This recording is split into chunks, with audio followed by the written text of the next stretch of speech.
Detroit Pistons links. ESPN scribe says Andre Drummond molding into a superstar. Andre Drummond's explosion early on this season, he has topped the long list of things going right for the Detroit Pistons.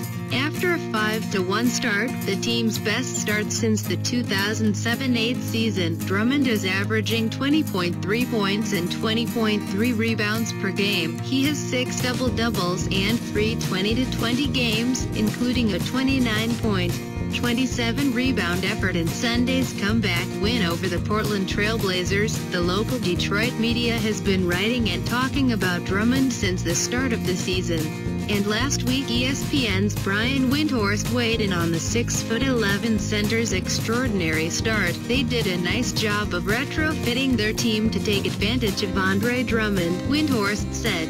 They lost Greg Monroe in free agency, and then they got a bunch of small power forwards who could play outside to create space. Really, what Stan Van Gundy is doing here is manufacturing the entire roster around Drummond in the same way he manufactured the style of play in Orlando around Dwight Howard. Windhorst said Drummond was raw when he entered the NBA in 2012.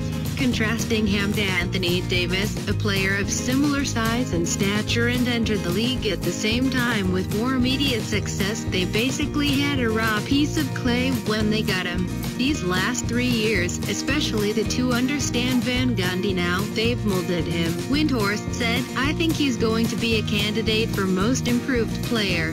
I think he's going to make the All-Star team. I think he's going to get $100 million contract next season."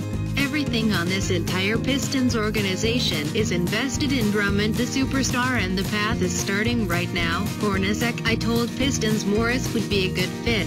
Marcus Morris and twin brother Markieff had their long-awaited reunion on Friday, a 100-92 win for Detroit that include their share of comments and boos from the Phoenix crowd. But before the game, Suns head coach Jeff Hornacek told reporters he was the one who recommended Marcus, a 6'9" forward, to Pistons general manager Jeff Bower's good piece alongside Drummond. They needed those outside guys, Hornacek said, writes the Arizona Republic. Marcus has made those shots. East Coast style is a little different in terms of allowing guys to just go one-on-one and back it in. It's a slower pace set. It fits his game a little bit better. Marcus Morris, after 3 seasons in Phoenix, is averaging 17.5 points and 6.0 rebounds for the Pistons this season. KCP Jackson and ESPN rankings. The worldwide leader is back with their rankings again, this time listing the top 30 players at each position. ESPN's Bradford Doolittle used on-court performance with 2 advanced metrics, wins above replacement and a real plus-minus, to rank Detroit's Kentavious Caldwell-Pope 13th at shooting guard and Reggie Jackson 18th at point guard. Both lists are ESPN Insider shielded, but in case you're interested, James Harden and Stephen Curry held the top spots, respectively. Aaron McMahon,